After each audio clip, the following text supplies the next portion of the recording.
Welcome back. I'm your host, Mcl Jackson, and thanks for joining me as we kick off our very first live Athletes Unplugged show. Our guest joining us today is my friend and former teammate, Josh Cribbs. He's currently considered one of the greatest returners to ever play the game of football in the National Football League.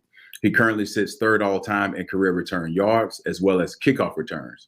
And he's sitting at the top spot with 8 kickoff returns for touchdowns, something that no one else has ever done in the history of the National Football League.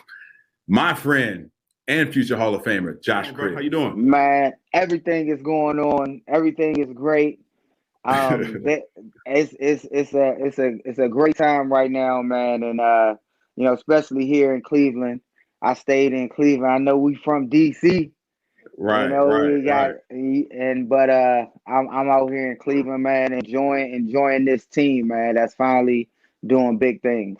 Absolutely. I'm glad you mentioned that because we all know that fan base is in dire need of having a winner. And that's what Eric Berry or Andrew Berry. He's done a phenomenal job. I had the chance to work with Andrew Berry over at the Colts. So I understand his level of winning, and he's done nothing but bring winners to that franchise, man. And I was with you when Andrew Berry that's right. there. That's right. He That's right. Absolutely. He brought me to the Colts as well. Yeah, absolutely. Yeah. So before we get into it, I told you offline, let's have a drink because I have to say congratulations again.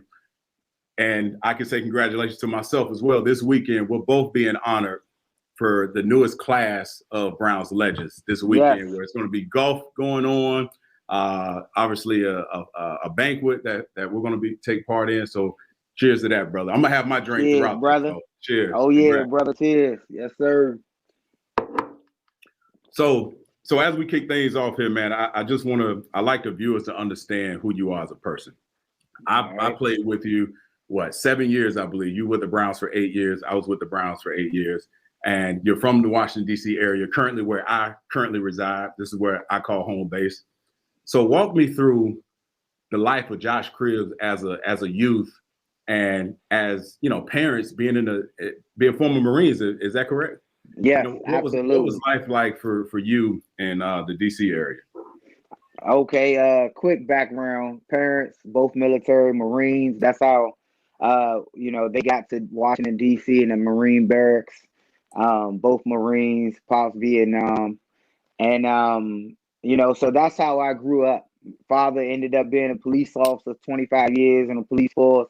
Mom working Federal Bureau of Engraving and Printing where they print the money. Wow. So me growing up in D.C. in the nation's capital, I had an interesting childhood and just flanked by a police officer on one end.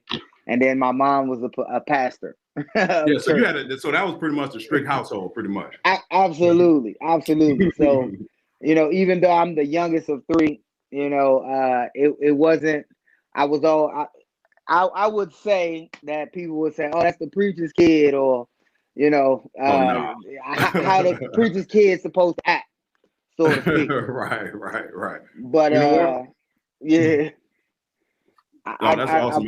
When I was doing my research, I realized that I'm like, wow, I didn't know both of your parents served time in the Marines. And I can understand how, by being your teammate in Cleveland, you were about a book, man. You were a pro's pro. You did it the right way all the time. The Cleveland fans love you. Your teammates love you. So let's skip a little ways. Let's go to high school because Dunbar University, your teammate was one of my former teammates and our mutual friend. Yeah. And I didn't know at the time you guys had won 3 state championships at Dunbar. Is that right? A three-peat. A three-peat. Wow, I didn't know that. Yeah, so Dunbar, and we had a lot of guys come out, not just Vernon Davis and myself, but also Aurelius Ben, Vontae Davis, his younger brother, played with at the Colts as well. So it was a lot of football talent, but that kind of set the stage for, growing up in DC. You know how every kid want to go to the NBA, every kid want to play professional sports. Where at Dunbar, we kind of made that dream more of a reality. And it started off with, kind of having like a brotherhood, so we all had summer jobs, but our summer job was at the school. And I see. Yes, they made it so we would work at the school, but at the same time, we would do our work early and then be out on a track, conditioning and training and lifting weights. So it was a lot of schools that kept protesting against us. Like, man, they get paid. The team gets paid. Man, that was an all-star team, man. That's an all-star team. Man. All these guys played in the NFL. Vernon was a fourth pick of the draft. Right. Absolutely, man. That's how I got to the college. I had. So I noticed. Obviously, I know you played the game at the quarterback position, and I'd only known you from the time we met as a returner. So let me ask you this: how has playing quarterback helped you as a returner? Because obviously you put up some Hall of Fame numbers. You never returned kicks or kickoff returns in college. Right.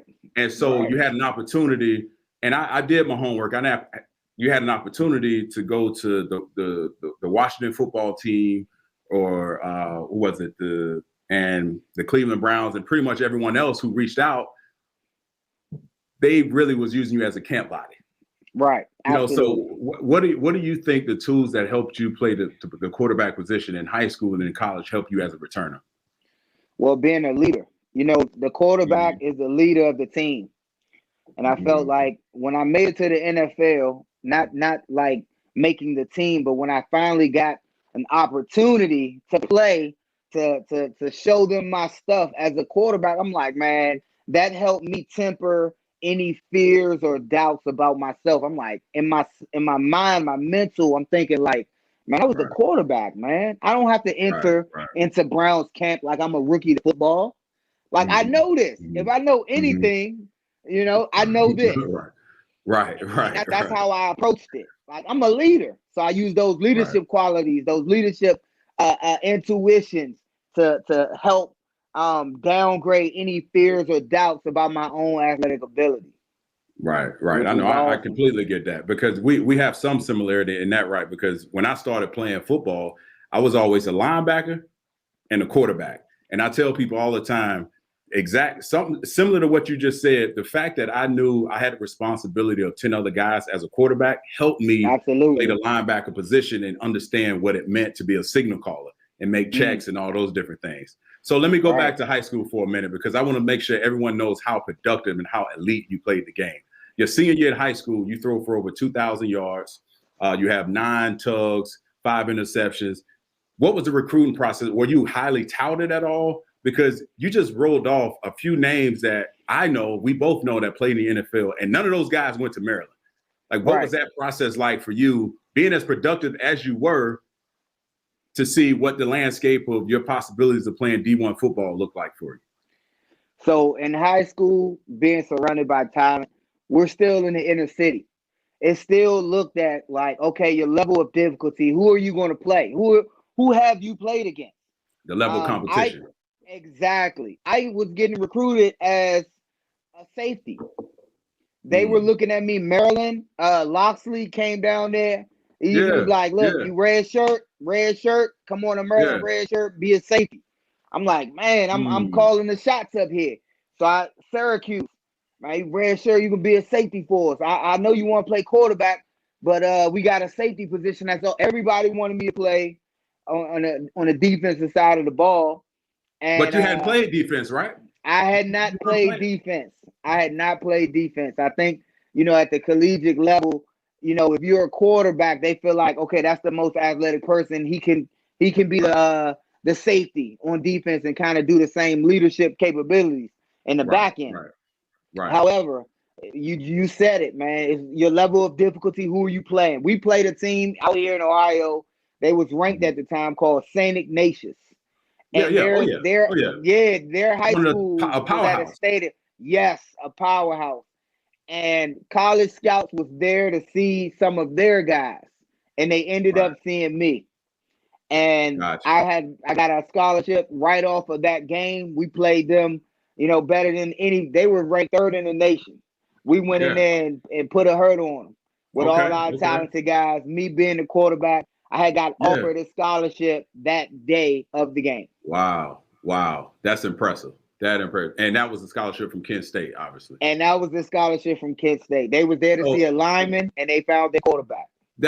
So your story is so unique because you go from being a guy that was definitely, we can both agree, you were overlooked in high school. And it was at definitely. A time where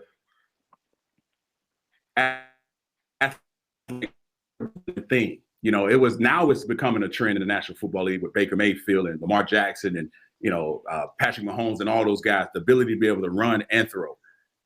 I say that to say this. When you were in Kent State, I looked at some of the legacy that you left and the records that you have. I mean, you go down the list of playing quarterback. Your freshman year, you were one of two true freshmen that year to not only rush for over 1,000 yards, but to pass for over 1,000 yards. That was unheard of. And you did it for 2 consecutive seasons. And I'll say this before you answer. Your career stats at Kent State, you ran the football for over 3,500 yards rushing as a quarterback, and you threw for over 7,000 yards. Let me say this. There's only you and 3 other people in the history of the NCAA has been able to achieve that. And that's phenomenal. So you were elite at the high school level. You were elite at the college level. So let me ask you this. What was your draft process like? Because you were highly productive. You led. No one has more rushing touchdowns than you in Kent State. No one has more pass completions than you in Kent State. No one has more all-purpose yards than you at Kent State. What the hell happened leading up to the 2005 NFL draft? Nothing happened. I worked out for the Washington football team. Ran a 4.4 twice for them. I worked out for Cleveland. And I tell you this, Washington coaches was all on them. They called me back in after everybody left. They were like, man, look, if we get you late in the late rounds, you know, you're from here, so you got to be focused and you got to do this. And I mean, they led me to believe that they wanted me to quell, like they was going to take me. And do you remember who the GM was at that time? I don't. It's so funny because when I left there and when I ended up going to Cleveland, it was almost out of sight, out of mind. You know, because I had such a good workout, a good camp with the Washington football team, and it was something because I grew up watching them. I grew up watching them at RFK Stadium. My house wasn't too far away. I used to listen to the crowd, the stadium crowd, you know, before they made the move to FedEx. So, you know, I had a dream to play there. You know, but that was not my destiny. That was not the plans for me. So the draft came and went.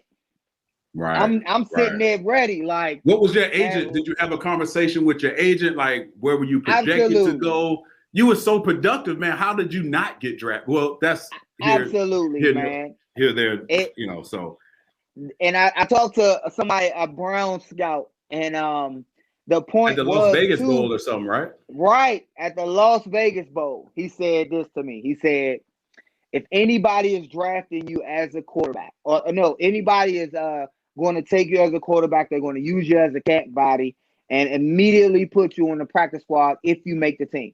And that's the most that anybody else would do for you. We want you to come to Cleveland and be our returner right now. I wonder who was this scout? Do you remember his name? This is what the scout. It's so crazy. Gosh. I seen him again at the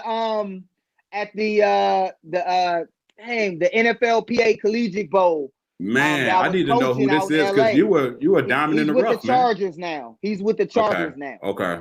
And it's funny because it came full circle for him. When I was out there coaching the Collegiate Bowl, he just had this awesome story to tell me. And he said once they signed me as a free agent, a priority free agent, he was like, they started clapping because they got me for cheap. That's what they said. Hell yeah, they did. Hell yeah. He said they started clapping like, yeah, we snuck them in there. We got them. And for me, though, it was different, DeQuell, man. Thinking I should have had a chance. I think the best thing for me to have happened was not to be drafted.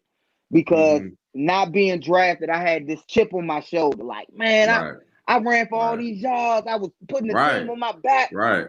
So I was sort of angry with a chip on my shoulder. That you should be. Yes.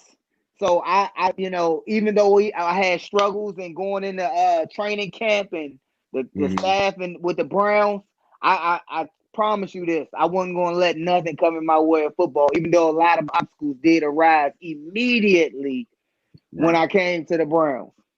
And what were some of those? What are you implying? I don't know this. What are you implying? Coaches. Because Phil Savage. So the GM Phil Savage was there, right? Yes. Romeo Cannell was the head coach. Yes. And I may be biased because Phil Savage drafted myself, and he obviously had a hand in picking you.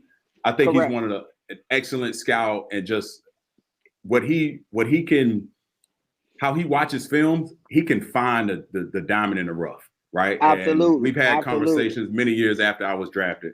So you get into camp, and I know you have to have this lure. I know that you just want to make the team, and they tell you got to. What happens from them bring you into camp and you deciding to catch punts and kickoffs? Like, how does that happen? How does a guy play quarterback? You just want to, I get it. You have a chip on your shoulder. You're trying to make the league. You're a priority free agent. At what point did you embrace it? Because you had an impact at your rookie year. And your rookie season, you set a Browns franchise record in career and kickoff return yards over it was 1,094 yards. How does someone like you that was so elite and you're a Hall of Famer in Kent State embrace such a different role? Man, you know what? It was so tough for me to play wide receiver, not just returner, but return was the special team guy, was the best special team side. I had to train mostly as a wide receiver to be active on game day. So I used to look at guys I used to look at Dennis Northcutt, look at Tony O'Brien, Braylon Edwards. I used to try to look at those guys and see how you're supposed to do it. When it came to catching punts and kickoffs, I had to look at the guys in front of me. Literally. I'm looking at them, watching how they catch the ball, and I'm like, I'm gonna do that. Like again, it's football. I can pick the game of football up. Man, this ain't rocket science. It takes skill. Right. But no doubt. at the same time, I didn't. When I was a kid, I didn't say this. I didn't say, man, I want to play quarterback in the NFL. Maybe I should have. But I said I wanted to play in the NFL, and I didn't care what it was. Yeah, so a lot of guys can't decide. Can't have too much pride to say, you know what, I want to play this position. I'm gonna live by it or die by it. And somehow, some way, you were able to still play quarterback in a sense later in your career, and also in a sense, and also be as effective, if not one of the greatest returners in the history of the game. So walk me through this. Your rookie year against Cincinnati, 2005, your first kickoff return. Do you remember what happened? Because I just I've seen you. Listen, when we played together, I've seen you absolutely blown up. You were one of the few guys in the league to never fair catch. And I'm like, man, Josh is crazy, man. There's no way there's no way I could do that. But you never fair caught anything. It was rare. So take me through what happens. You're hyped up, you're the starting kickoff returner. First game of the season, Cincinnati Bengals. Walk me through that. Man, I'm gonna walk you through. I had a great preseason, right? Because I made the team off of the preseason, like balling out, right? Opening kickoff. I get that thing kickoff nice and pretty. I'm running all my might, fast, straight down the field. And pow! Somebody hit me from the front, somebody hit me from the side. God. And I dropped the ball. You fumbled. Yeah, you had to. I fumbled. Man, listen. DeQuell, that was my first concussion, DeQuell. Oh my God. I didn't even remember that play until somebody said I didn't even remember that I fumbled. That same play, I tore my MCL on that play. Wow. I tore my MCL the first play and didn't feel it till halfway through the game. I think you weren't there yet. I was there a year. But I asked somebody, the next year. I asked somebody like, dang, what happened? They was like, nothing, man. You good. We got it. See, that's that old culture. Yeah, man. Right. Yeah, like nothing, I've man, seen you good. blown up. I saw that play recently, and I'm like, man, God damn, he started his career off getting hit like that. And so the next 2 weeks, obviously you have an MCL sprain or what have you, a tear. 2 weeks later, you missed 2 weeks. You come back against 2 weeks. You had a bye. Right. And then you play Detroit, and that's your very first 90-yard kickoff return. How the hell does someone do that with a knee brace on? With a knee brace on. So you know what I always admired? You know what I always admired about you? The next year when I was drafted, right? They obviously told me, hey, listen, you got to play special teams. And I ended up on first and second down, but I started on every special team. And one thing I always admired about you, what made me take special teams seriously, you were a player coach. Like, we were in those meetings, and it was one thing to hear from the special teams coach, like, you got to set up your block, because I had to block the R5s or L5s. Right. So in my mind, those are the badasses of the kickoff team. Absolutely. They were linebackers or guys as big as me, faster than me, and just as strong as I was. And I remember there was an instance where we had a special teams meeting, and you were telling the frontline guys how you're setting them up. Mm-hmm. And you would, if the return was left, you would start right, and you actually demonstrated it how we should position our hips, let them run up the field because they're watching me. The minute you cut left, now your block becomes easier. And then you taught us how to, if you have them inside, it's not holding. It's only when they disengage and your arms, extend, then the flag is coming out. And I'd never forget when you would lead meetings, bro. And we took pride. I don't know if I ever told you this. The frontline guys, the kickoff team, like, we took pride in making sure we created holes for you, because let's face it, we didn't win many games in Cleveland, and that was our Super Bowl. That was our Super Bowl. Yes, it was the chance that after the game we knew we played good as a unit, even though everybody would be upset on offense and defense. When we came into special teams meeting, it was a different atmosphere because we had kicked somebody's ass. Yeah, we done handled our business. No doubt. Most of my touchdowns came on losses. Man. Most of the touchdowns, and we would end up losing the game. So to have success in the special teams room, and I remember you been in there, because I remember all the players who came through special teams and then graduated. And right. And once we graduated the core, we made sure we let those guys come in, block it for you. Like, listen, we take this shit seriously. Like, you need to, Cribs is special. Like, it was a thing, man. Like, those are some of my funnest memories during the game, because, like you said, we didn't win much. And without that, guys like you that had a foundation that started on special teams. See, when new guys came in, they didn't necessarily play special teams in college.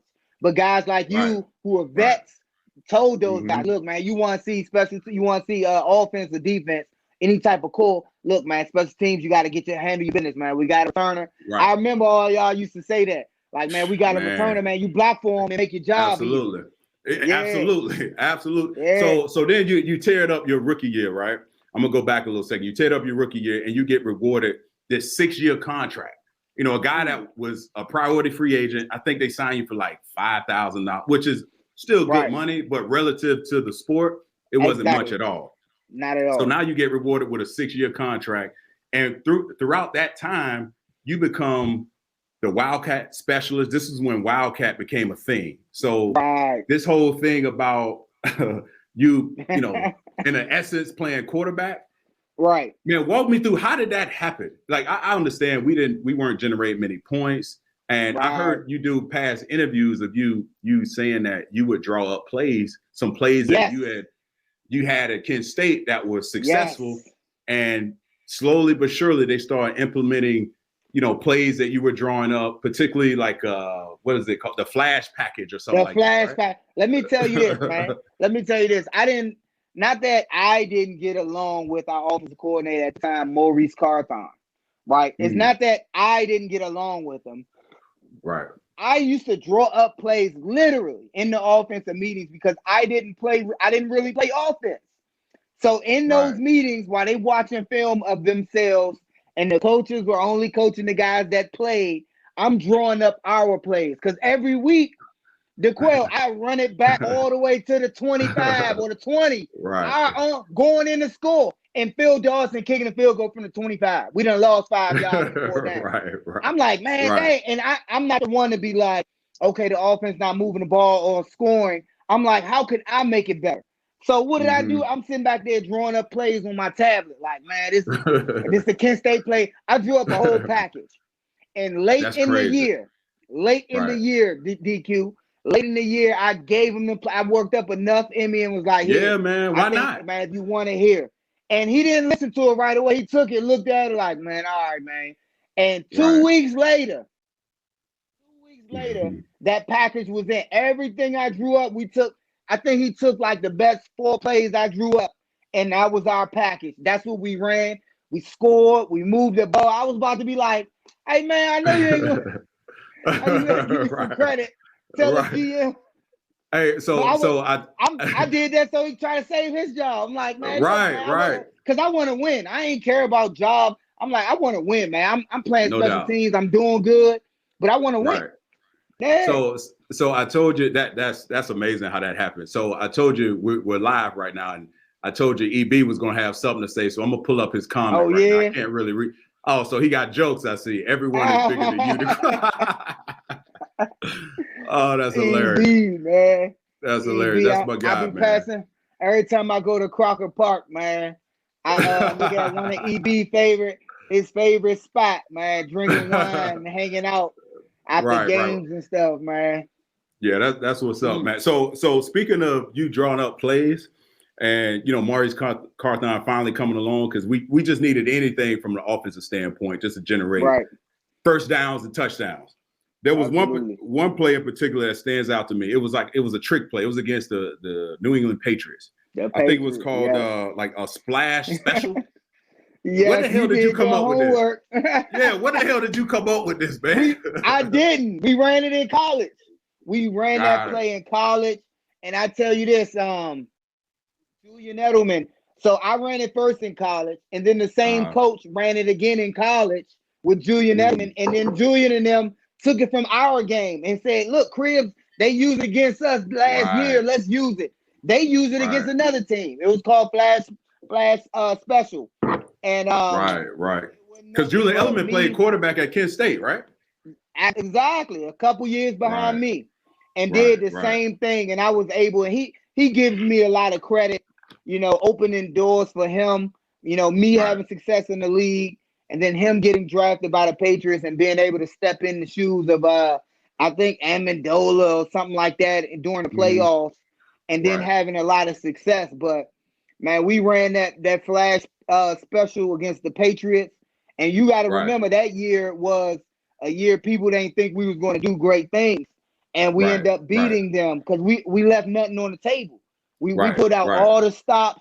I walked up there as a quarterback, reversed out, handed it to Stuckey, who was bending. Yeah, I remember that. And then I ran off to the side, and they all chased me, but Stuckey got the ball. It looked like a play from the Little Giants. Yeah, it was executed beautifully. It was executed beautifully. So let me ask you this. I want to remind folks just how great you were and how elite you were at the high school level, the collegiate level, and now with the Browns. What does it feel like to have your name? I just looked up the list today. Your name is on a nominee on the first ballot of Hall of Fame. What does that mean to you, and just knowing growing up in DC and being overlooked and not really highly touted and coming out of high school to being not drafted, heading to the NFL, to have the impact that you had and still being able to, flex that muscle of playing quarterback to now you're considered one of the greatest returners to play in the National Football League. Man, what does that mean to Josh Cribbs, man? You know what? It's surreal, DQ. It's surreal because just to be mentioned with the greats is good enough before even having an opportunity. Like, man, you telling me I play recess every day, football for recess. So when I talk to kids, I tell them, look, I got paid millions of dollars to go to recess. Because that's what playing for the Browns was like. It was like recess.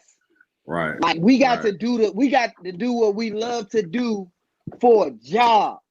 And they paid us well. So to be the best of the best in a sport, after I was overlooked, after I wasn't drafted, after I was passed on, and Right. to even for college, it brings everything to full circle. My career brings everything into fruition. I also become a story for others, like No doubt. that No weren't doubt. drafted, that think that it's over once they had to be a free agent, that they can't fight for something more, that they can't be great. Like all the draft picks are not the only ones that end up being great. Right. And speaking of, you know what is right. Let's go back to some of your great moments you had that were historical. And I had a chance. There's two instances. There's two scenarios. There was one against the Pittsburgh Steelers. And I know where you're going with this because I know you talked about it ad nauseum, but it's one of the greatest returns I've ever witnessed. It was in November. I believe it was 2007 against the Pittsburgh Steelers. And this is the year we won 10 games. And not only was it a great return, but the situation of the game made it even greater because we were down 21-24. It was a high stakes game. We're down 21-24. And the Pittsburgh Steelers and Mike Tomlin, they know it's like, listen, we have to face this guy twice a year. We're not kicking to him. They made it their business not to kick to you. And on this particular instance, what I'm talking about is they squibbed it. And I remember it like it was yesterday. I figured you correct me if I'm wrong. I feel like you intended to catch it off the bounce, off the squib. Yes. It touches your hands, flips over your head. Now the ball is on the 1 yard line. The timing is all screwed up from the R5, L5, all the blocking is all screwed up. Somehow, if you don't pick it up, there's two things going to happen. Either they tackle you on the 1, it's an easy score for Pittsburgh, or you pick it up, it's a safety, they tackle. Nothing good is going to come out of this. Somehow you were able to dodge 4 or 5 guys, tiptoe on the sideline, return it for 100 yards. One of the greatest returns I've ever witnessed. And tell me, what goes through someone like you? Did you have time to think about it, or was just something that you just reacted to? And you know what? It was a little bit of both. I tell you this, I remember like it was yesterday too. So I did want to catch it. I knew they were going to squib it. I tried to be smarter than, I thought I was. Try to catch the ball at a certain point before they, I tried to make the squib not work. And that's how I hit my hands. I tried to catch it. I mistimed it. So as soon as it tipped off my hands, I ran back to the ball and I immediately a calmness came over me. And I'm like, don't panic. I'm like, that's the only thing I couldn't do. We were well coached. You got to remember, we are a well-coached special teams unit. I'm like, don't panic. One thing happens, the DQ, when a ball doesn't get kicked the way it's supposed to get, not only is the kick return team in a disarray, but the kickoff team becomes in a disarray too. The one thing that happens that a lot of people don't understand when a ball is squibbed is that the kickoff team, they abandon their assignments. Because the ball is muffed. Everybody wanted to go to the ball. True. So I'm running to the ball in the corner. Everybody just running to the ball, like free for all, abandoning their assignments. It was a little slick out there. It was like October or something like that, November, something like November. It was cold slick, as hell. Little rain, yes, a little sleet rain. You know them days. Yeah. And I remember just calmness coming over me, like, look, I'm just don't want to make it worse. Like, it's just football, it's a game. Like, I'm like, worst thing that can happen, I get tackled. I felt like the worst thing already happened. Me dropping the ball and then rolling back there. I'm like, that's the worst right here. So I can only make it better. So I picked it up, DQ, and then I blacked out and I don't remember nothing else. so I gotta, so I have to go back to some of the questions because that's why we're here. Okay. So EB has another question. Let's see. Can you see it? Can you see the question on here? Yes. So EB says, can you tell everyone how you use the Jumbotron to help you during kickoff return? That's a hell of a question. Man, and a lot of people don't realize that. So I didn't know. Okay, so my first touchdown, my first kick return touchdown against the Lions, I caught the ball, right? So as I'm breaking it, I see myself in the Jumbotron running. And I'm like, oh, that's me. So I'm running, and then I see R.W. McCorders, and the only reason I knew it was him because he had dreads too. He had locks. So he chasing me in the Jumbotron. I'm looking up. I'm like, oh man, he chasing. He about to get me. I'm like, he close. Right. So I see him dive, and I jump. Jump the same time that I see him dive. And then the messed up part is I didn't know that the Jumbotron and what you see on the field is like a 1 second delay. Oh my Lord. I didn't know that. Lord. So I'm running and on film, he dives. And after he dives, I give a late jump because that's when okay, I'm gonna have to go back. I'm gonna have to go back there. I know it's on YouTube somewhere. I'm gonna have to go back to that. So you basically jumped when no one was near you. Exactly. Basically. Oh my Lord. I gotta go back and watch that. He already dove. He already dove, and then I jumped, and for no reason at all. And then I'm looking up there for no reason. But I promise you, every time at our home stadium, because the Jumbotrons was right there, you could see it down the field. I would use it to run and see how things was like. I'm telling you, I used to use that Jumbotron, man. Hey, you got to use all your weapons. That's a hell of a. Hey, EB, I appreciate the question, bro, because I had no idea he used the Jumbotron when he was breaking free like that. So there's another big play moment that I want to touch on. And I was actually injured during this time. I was on IR. I had torn my pec.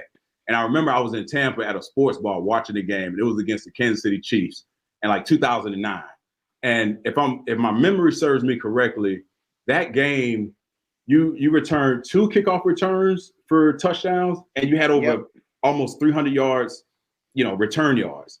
And are your cleats and jersey in the Hall of Fame because of that game? Is that right? Yes. Okay. That's one of that. I mean, you were killing it during that time, man. So let's see, people are rolling in with questions. I can't really read it, but I'm gonna bring it up here. We have Jared Edmonds.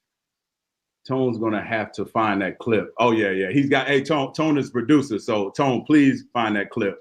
We're definitely gonna check that out for sure. Let's see. Let's go to another question here. I can't read it here, but it seems to be pretty big. Off the rails, Tone and Jims. Was there any punter or kicker that got you as the last line of defense that you wish you had made a different move because it would have been a touchdown? Okay, that's fair. That's fair. You know what? It's a question right now putting returners in the Hall of Fame. I'm hoping I'm hoping I make it. But because you guys in the same era. Right. Because Brian Mitchell a little younger. Right. Because Brian Mitchell, I grew up watching him. Right. I emulate. My Jerry Rosberg, the special team coach, said, "You ever heard of Brian Mitchell?" He was like, "Yes." I was like, "Of course, I'm from Washington D.C." And he was like, "Follow that guy," because he was a quarterback in college too. Mm-hmm. So that's who I emulate. Right. So because Brian Mitchell, he's got so many. He has so many, just as many records, if not more, than you have. So it's going to take that first. But he played returner. Right. But one thing separates me, and then I'm gonna talk to you about the kicker. I should have did a different move on certain punters. I know who I should have did it on. But one thing separates me from all the other returners is I used to lead the league in tackles on coverage units. That's right. And I took great pride in that. That's right. Double vices. That's how I really made the team. That really people don't understand. And you tackled you tackled the Devin Hesters and I tackled Hester plenty of times. And a lot of returners. Yes. Right. So that separates you from a lot of other guys. And I know I would hate to be on that committee of the Hall of Fame to try to decipher who's worth what and who belongs to be in the hall before the other. But that was the one thing that I guess like who has done it both? Who has done both? No one. At that level. No one. At that time when you were playing well and you were playing Wildcat, you were obviously one of the greatest returners in the league. It was you, Devin Hester, and I compared you to like a Kasim Osgood. He was dope on special teams. Like he would go down and you were just as good covering as you were returning. I saw he's a little older than me. I watched film on him. He used to always abandon his lanes and be like, he'll be like the L5, but from all the way as a safety. He started hiding himself in the interior. And the next year, I was like, you know what? I'm doing that. Because he used to let everybody be pawns, and then he would go make all the tackles. Right. So I watched film on him, man. Just like I watched film on Hester, Brian Mitchell, anybody who was considered great. You got to take the best of their abilities and adapt and make them your own. That's what I did. I took Kazeem Osgood's strategy. I took a Devin Hester. I took a Brian Mitchell, Deontay Hall, Dante. Like, I took them all. So I made a move on the punter. No, the kicker who I should have made a different move was Sebastian Janikowski. Now, I'm going to tell you this. Bet one of the greatest field goal kickers, kickoff guys out there, legend, Sebastian. Wait, you said Sebastian Janikowski? You let him tackle you? I don't remember that game. He didn't really tackle me, though. He threw his body at me. He literally threw his body at me and tripped me up. Like, he was coming to get me, and then he just dove, like, real funny, and tripped. Because, they had that bad grass out there that was really dirt. Right, I hated playing it. I hated playing in Oakland back in the day. I hated that combination of grass and clay. I hated it. Clay. And that's why I was like, man, they built that stadium out there in Vegas. I'm like, why couldn't they have that there? Right. Let me piggyback off that question. So for as great as you were, and obviously, I can go down the records here. I have them written down someplace here if I can find them. But let's say out of the 8 kickoff returns that you have, currently there's no one else in the history of the National Football League to have more than you. You currently at the seat of the head of the table in that regard. How many kickoff returns have you had called back, if you can remember? Interesting. 8. What? 8 returns called back. Wow. Oh my gosh. And that's a stat that I wish I'm gonna have to hit up NFL Network and be like, do this, that. There was games, that I really didn't I didn't care too much about the accolades. I really wanted to win. It was a certain point in Cleveland, we were here. I'm like, man, we could win. Every game I go into the games like, man, we could really win. And being on the outside now, I'm looking like, man, some of these teams can't win. Like, you don't have the talent level. If I look at, outside looking in. Being on the team, DQ, I'm like, man, we had a good practice. Man, we could win. We would ball out on teams.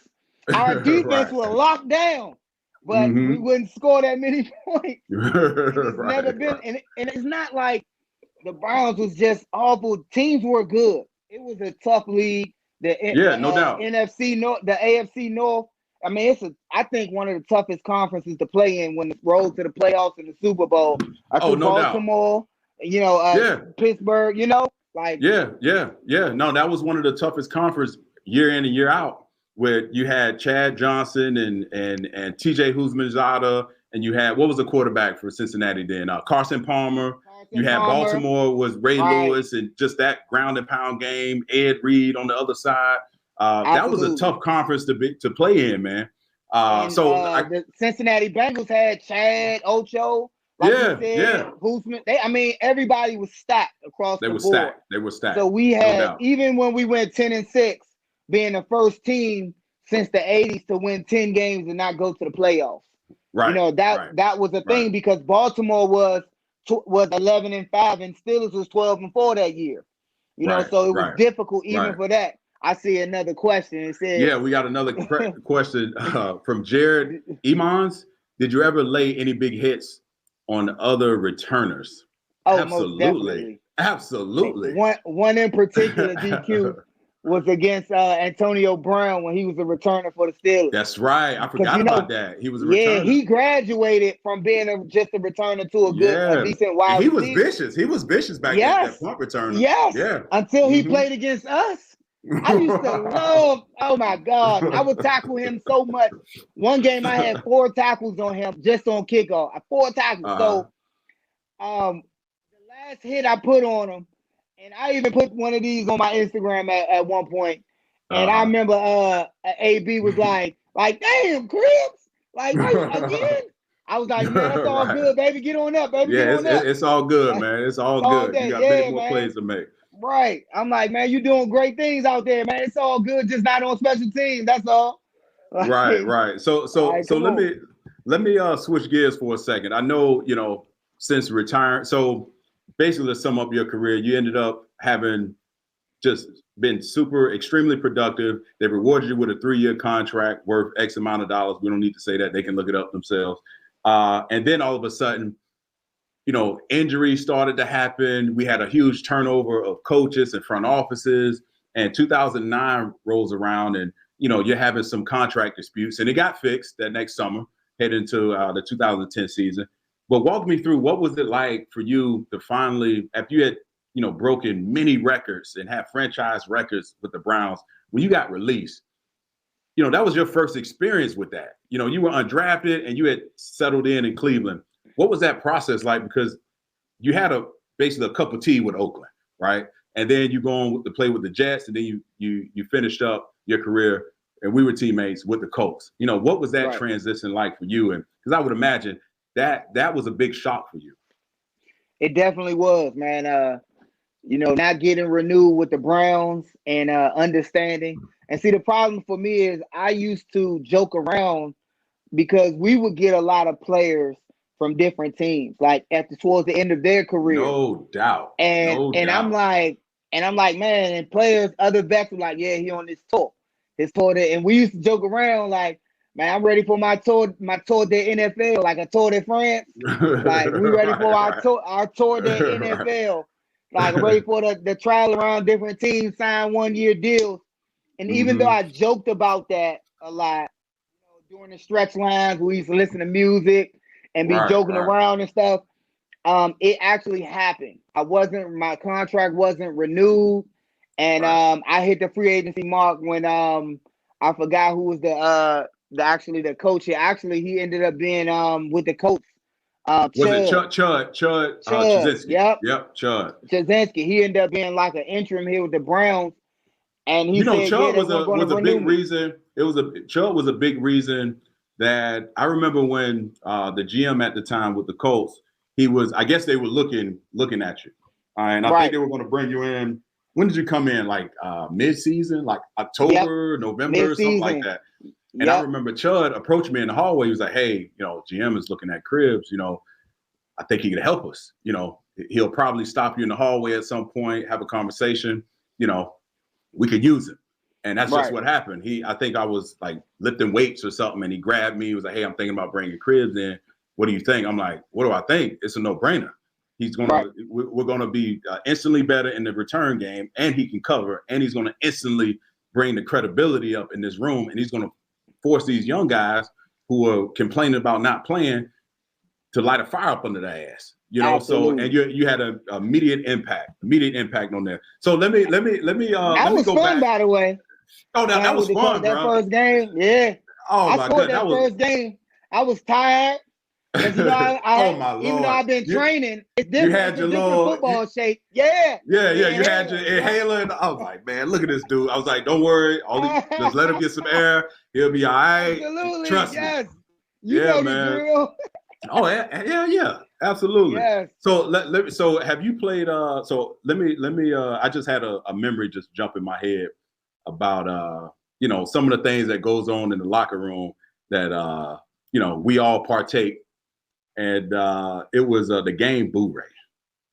Listen, we're not gonna go into detail about it, but I remember playing that game one time. Willie McGinnis tricked me into bringing more money than I wanted to bring on a trip because the last game of the season we'll catch a bus to Pittsburgh, and guys are trying to kill some time. It was like, all right, bus 3, I think it was. Get on bus 3, bring your money. Robert Smith, Willie McGinnis. The usual T-Dub. Sean Big Baby Rogers. Big Baby, yep. Man, I played this game, and I'm not gonna tell you how much I lost, but it was enough for me never to play the game again, bro. Fresh meat. Oh my, they set me up. Yes, they did. They was talking about it the whole time. Like, hey, DQ getting on here, man. See, he gonna bring on, he donating. That's exactly what I did. That's exactly what I did. I donated. Yes. Yes. Hey, you know what? Those are the moments that you come to appreciate, because it's all in good fun. Everyone has a story like that or another, Absolutely. either through rookie night. I had Willie McGinnis as my OG. I had to take him out. This is when LeBron was in Cleveland. I had to take him out. He went to, Blue Point. That was the first time I experienced Cristal, Louis XIII. He ordered it all. And then we had to get him like a courtside box and Cleveland Arena for all the OGs, man. But I loved every bit of it. You know what I'm saying? We're still close to this day, and it's a badge of honor to say that you've experienced it.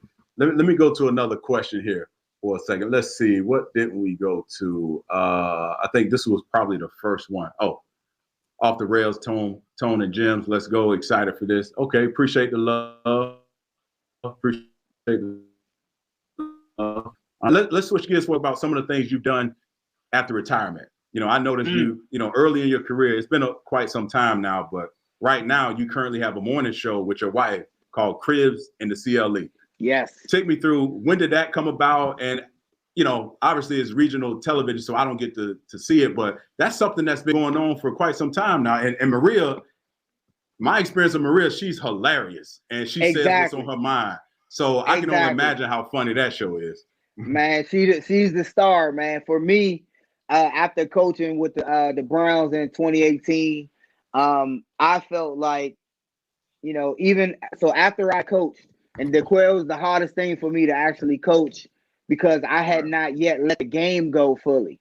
I would look down at my slacks and thought I had cleats on, and was thinking like, oh man, on third down, I was damn near about to run down and get ready to punt. So being out there, it was like my heart used to drop with the guys. Like I used to think I'm out there about to play. Like, so I didn't fully let the game go. So it was like the greatest thing for me when we were able to get the TV show. It's on 5 days a week. It airs in the morning at 9:30 and at night again on the CW 43. But listen, my wife, she gets to be the star. She's the star. No doubt. It's entertainment. And we don't talk much sports. It's just entertainment. And I give my 2 cents. I always talk about the Browns. I sometimes talk about football. But look, man, like you said, man, my wife, she is hilarious. Yeah, she's a star. People be calling in, man. We be getting mail. They be like, take it easy on John. Don't say that to John. Hey, you're used to it now. Talk. Yeah. Hey, you know what? Speaking of wives, my wife has a question for you. Of course, because she's a local, and she knows I do not deal with go-go. I do not deal with go-go. I'm slowly warming up to it. So her question is, I'm not. You went to Maryland, man. Yeah, it's. I don't know, man. I'm warming up. I'm warming up. Okay. Yeah. So she says, "Who's your favorite go-go band?" All day, no question. It's Backyard. All day. I still listen to go-go, man. I still listen to it, even especially during the pandemic. They was doing shows. I had called a few friends. I turned it on too and was just listening to it because they remake songs that's current and put the go-go beat on it, and it's nice and chill, man. I could smoke a cigar and listen to some go-go, man. Listen, my household is I hear it more than I want to hear it. Christina's actually going to one of our friends. He's a chef here in DC, and there's anytime Backyard is performing, he doesn't hit me up. Yes. Christina. And they went to a show. They went to a show at the Wharf. I forget what the venue is called, but they've gone to shows together. I'm like, I'll sit at home. I'm good. I'll hang out in the back, smoke a cigar. I'm slowly warming up to it. But it's a cultural thing, man. It's just because you didn't grow up in DC. That's the only thing. And your wife says something, man. She's like, don't let him fool you. DQ definitely listen to the little Backyard. Listen, there's been times I had a little, of course, a little drink and start beating my feet, Absolutely. There you go. Vontae actually Davis put me on to it at our wedding. Speaking of Christina, so at our wedding years ago, there was a go-go set, obviously. Wifey was not going to not have music played at our wedding without a go-go set. And when that happened, it was like everybody from the DMV just came out of nowhere, started beating their feet. And I mean, you had to get into it, Yes, it's infectious man, like that. it is, man. That's the cultural thing that's in DC is unique to Washington DC and the DMV area, and even people who know something about DC is like that's the bind. If you can say, Right. yeah, I know about that Right, go-go, right, that turn right, heads like, right. oh, what you know about go-go? Right, Yeah, right, that's like the right, key right. to open the door. Yep, No doubt, no doubt. absolutely. So speaking to before we got off track a little bit, I want to talk a little bit more about some of the things you've been involved with. Obviously, you said you intern as a coach with the Right. Browns and the Texans, right? And Yep. you've been have guest appeared on television shows and movies. The one movie called was it The Murders of Brandywine Theater? Brandywine. Yes, Yo, I man. looked that up. Dude, I don't do dolls, man. I don't do dolls. Dolls creep me out. It was So, hilarious, man. You've been They in were supposed to the kill league. me off. Oh, Yes, the what league, was your the name? fantasy show. Brick, or something like that, or On the league. oh no, Oh, on you the talking about on Brandywine, Murders of yeah, Brandywine. yeah. Man, I don't even remember my name, man. I put it on for the kids, and they hated too. They like, man, we don't like dogs. Don't be putting no I don't scary do movies dogs. about dogs. But No, they I were don't do supposed to dogs. kill me off. I'm glad Yeah. that the director didn't kill me off. Yeah, so you guest appeared in the league, the television show, and Hot in Cleveland. Hot in Cleveland Yes. was with Betty White. Yes. Everyone loves, but I don't know not many people that Absolutely. doesn't love Betty White. That's Right. dope, man. So any new projects you're working on right now currently that we should know about? Just our TV show Cribs in the Sierra Lee is going to bigger and greater heights, man. And I'm doing broadcasting here in Cleveland. You know, I love Cleveland, Yes. man. Oh, So I know it. everything Cleveland, man. You're the beloved radio. son in Cleveland. Hey, I try, man. And like I said, like I promise you, man, if you came to Cleveland and be like, yeah, man, I'm back, man, DQ. Everybody be like, oh, DQ. Well, we're going to experience it tomorrow. We'll be on the plane. Exactly. I'm bringing my son. So Exactly. I haven't been back since I got released in 2014. So yeah, it'll be good to come back. You know, I've been reaching out to folks and what have you, and you know, we'll do a little bit of eating, a little bit of drinking. Just enjoy being back in that environment because you know, Cleveland was my first home. You know, they die hard, man. Die hard. no doubt about it. So speaking of television shows. Because I went down this rabbit hole. You had a reality show that I had no idea about. What was it called?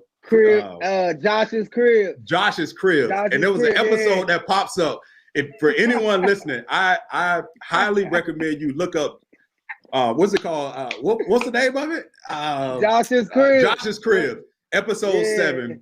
We all know EB because he's tuning in. We all know Sean Smith.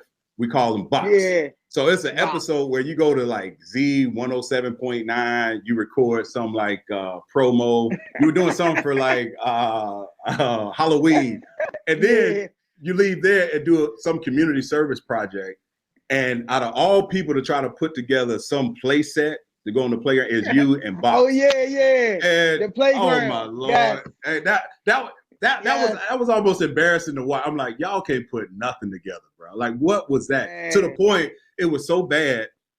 The staff of the Browns that had to come on was like, listen, this isn't safe. Like, we have to figure this out because we can't let kids play. They almost had to take it apart. Yes, they almost had to take it apart and put it back together because they expected us to do that. And man, you know how Box is, man. Box took it and was like, man, I know what I'm doing. Give me them directions. Nah, man, we had pieces loose, extra screws. I'm like, man, like we ain't got no extra screws. So, Chris, let me ask you this because I feel like you were natural at the returner position, and things that you did it would come easy to you. You know, there's been times in my experience in the league where you meet guys that are great, and you watch them on film, and you know why.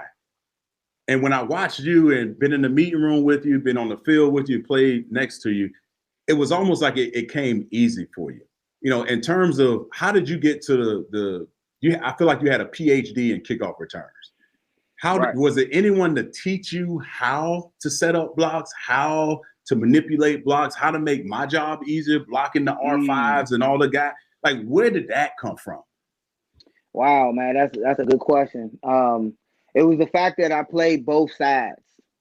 and of the return, the kickoff coverage and the kickoff return unit. I knew the responsibilities of the return of the kickoff guys. I knew that they had responsibilities. They had lane assignments. Guys on the left side were supposed to attack from the left. The two, for instance, on the any R2 to L2, he has contained. So if you threaten his outside, he's supposed to be the widest guy. The one is the safety. He's the safety. He's not attacking. He's the safety. So knowing just that, I'm running at the 2. He's not attacking me. He's widening. And I knew his response. So I would always run at the 2. Everybody would try to fold over the top, and then I would cut it back. It was just a simple thing of 2-gapping. If guys didn't 2-gap the quail, that's what made your blocking assignments easier. Because if they try to sniff the ball, if I run right and they try to run right over, it'll make the assignments real easy. I would just go right, like you said, go right. And then at the last minute, I would cut back behind your block and they would run right into you guys, which made it easier. And that's setting up the block. And the only thing that defenses could do was 2-gap. If everybody did their job, I would just get to the 20 to 25 every time. But it was a win. Thing. Everybody didn't always do their job. And if we did, we always had success. So before I go to this next question, it sparked a memory in my mind, which I didn't cover.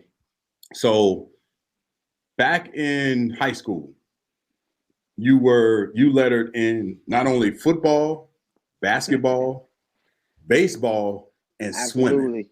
Yes. Okay. We'll get to the baseball side in a minute. You were a swimmer? Please tell me that's not true. Is that true? Yes. I was a swimmer. You actually competed as a swimmer? Yes. Yeah. No. Absolutely, man. Really? I grew up around a pool. We always had a swim pool. Every summer, I'm out that thing racing lifeguards and having a good time. So within the basketball year, I would because swimming and basketball was in the same year, so I would go to swim practice right after school, and basketball didn't start till 4. So right after school ended, 3. Did you have any? You were playing sports year around. The only thing you didn't do was all track. All year round. Wow. See, we ran track too. I just didn't let her in it. We just got out there. We just went to run on meets every time, but I couldn't, man. That's one sport I didn't like was track. I ran 1 400. I was throwing up after that. I'm like, oh man, especially with your inhaler and all that. No, that's not for you. Absolutely, man. But swimming, that was my thing. Okay, so let's change. Let's switch gears to go to baseball because I heard you do an interview and you talked about, and I didn't know this. You talked about how when you were being recruited out of high school, you were actually a really good baseball player, and part of the lure in Kent State into bringing you on was the idea that you could potentially play baseball. Were you really that good? Absolutely. I had a baseball scholarship to Texas. And so let me tell you this, a quick story. One of my good friends in Dunbar, we had a tryout, trial for majors, and they was doing an area tryout for high school students for juniors and seniors.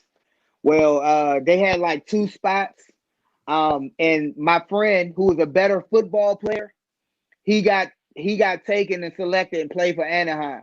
So he went and played AAA ball. He got a $15,000 signing bonus in high school.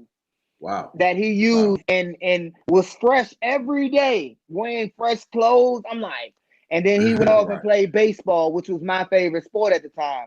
And I was like, man, forget that. I'm going to take my scholarship to Kent. So that kind of led me into that direction of playing football because I didn't get accepted to play, for Anaheim for the AAA team, in high school. Did you ever consider it once you got to Kent State, or was it? Oh, definitely. Okay? I definitely did, but being the quarterback, it wasn't an opportunity for me to because it took so much of my time, and then I still had to go to class and do baseball. Was all year round sport as well. They would be practicing the same time we was practicing during spring training. They practicing too and playing. So even though they recruit you.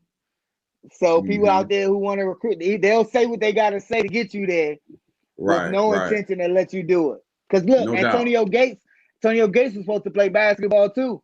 I mean football. Yeah. He was supposed to play football, but the coach ain't let him. He came out there one time, basketball coach was like, nah, come on back and you're a basketball player. Man, that is.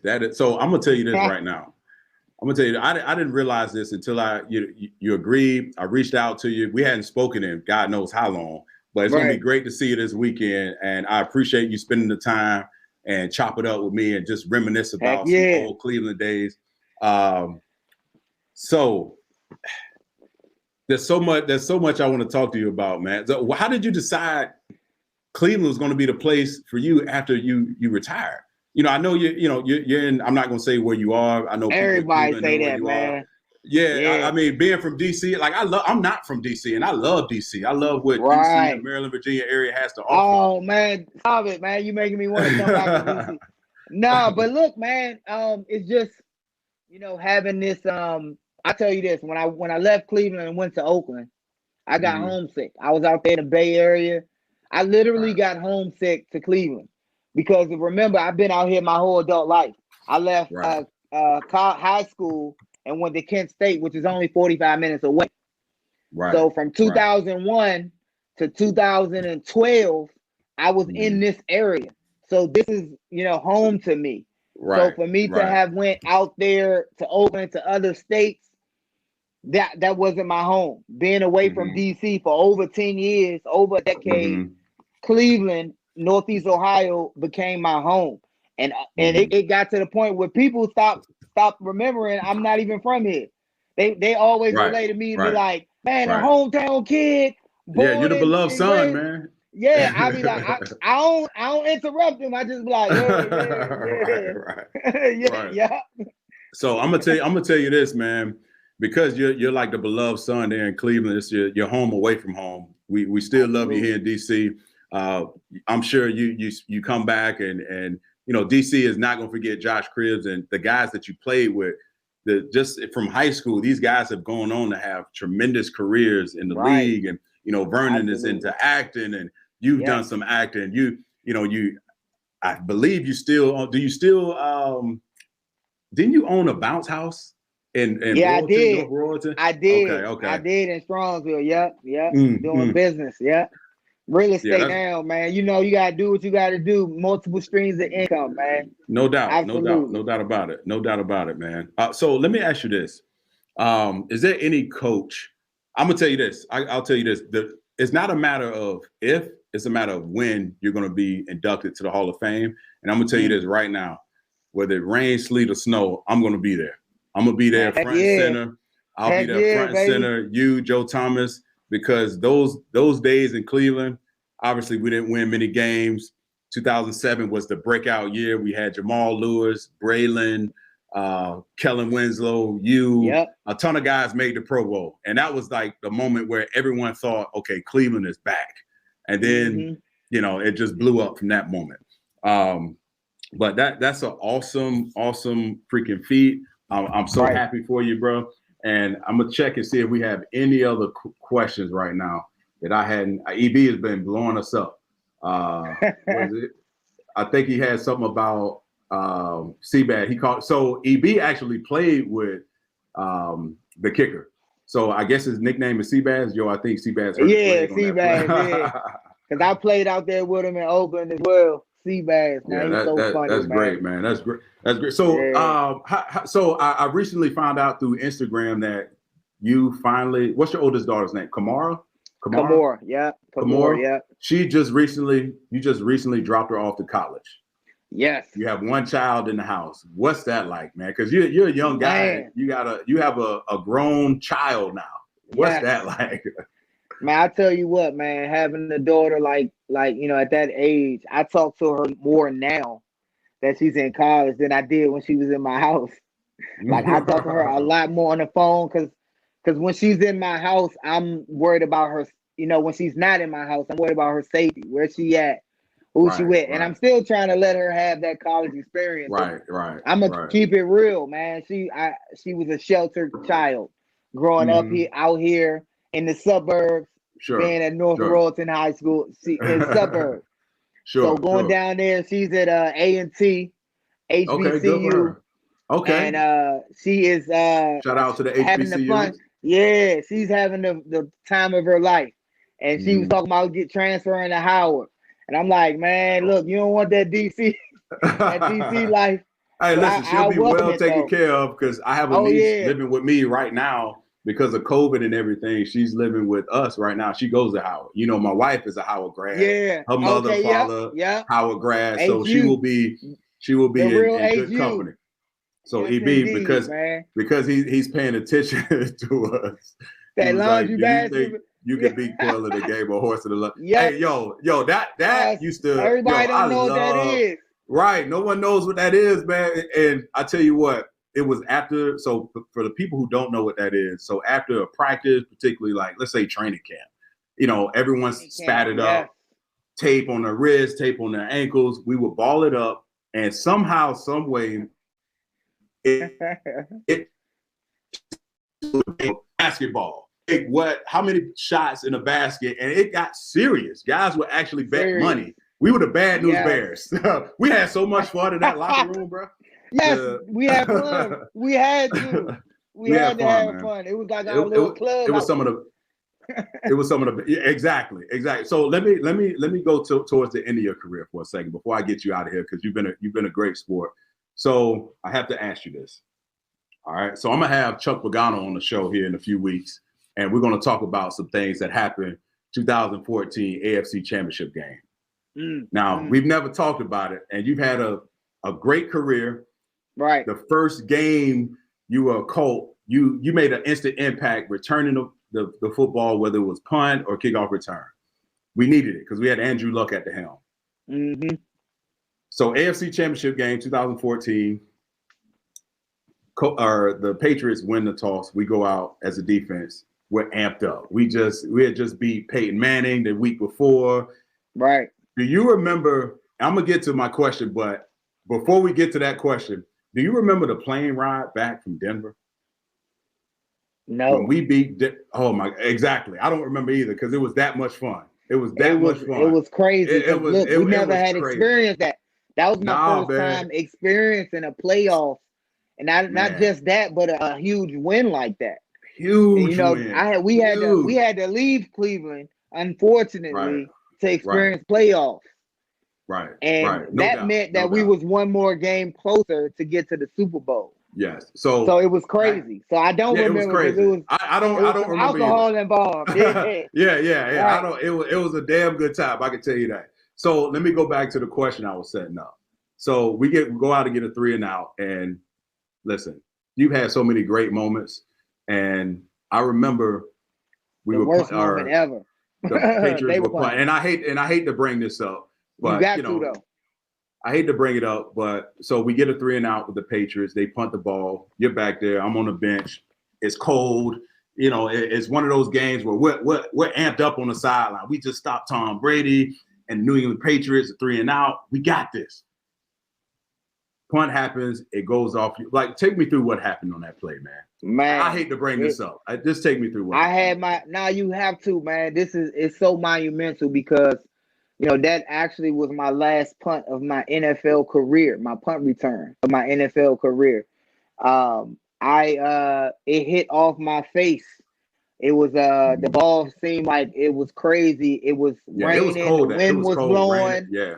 The wind was blowing, and it was just crazy. I remember the special teams coach at the time, we had a disagreement.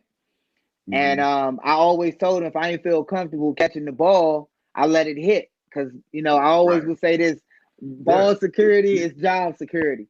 No doubt. Not that night. It hit off my visor, and I fumbled. I muffed the punt, and it was the last time I ever was out there return. It took me months to get over that, to understand that I knew you were. I wasn't.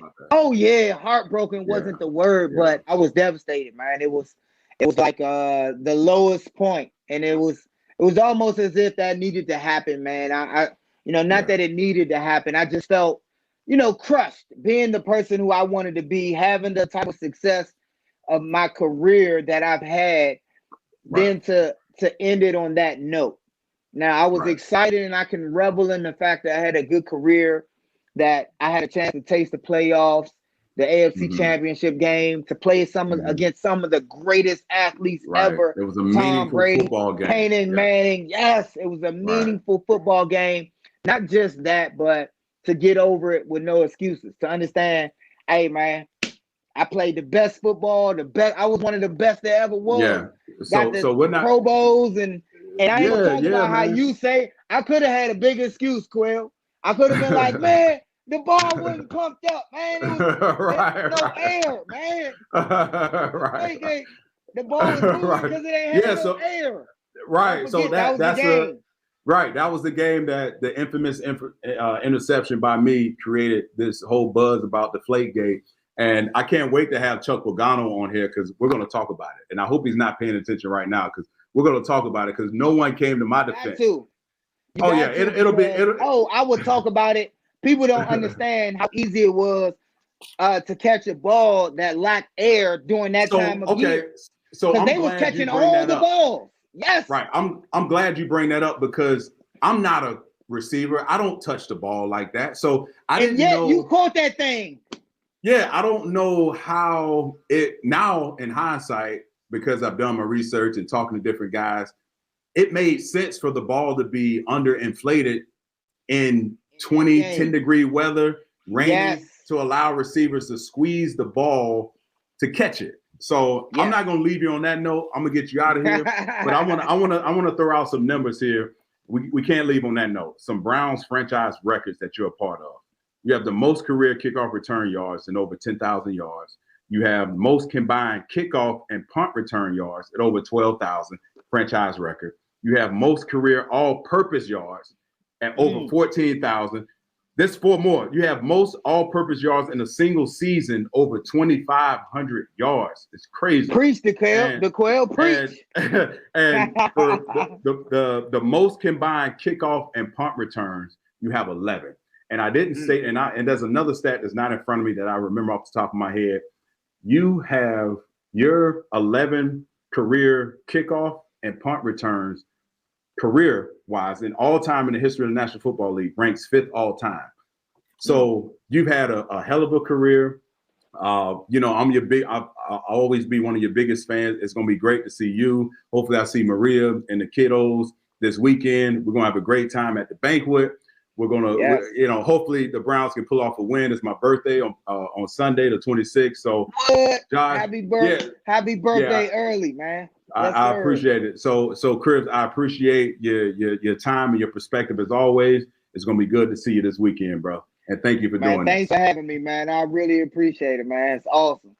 No doubt, man. Future Hall of Fame, and I'm gonna be there. When you're doing your speech. I will be there. You're gonna get that invite. You better be there. No doubt.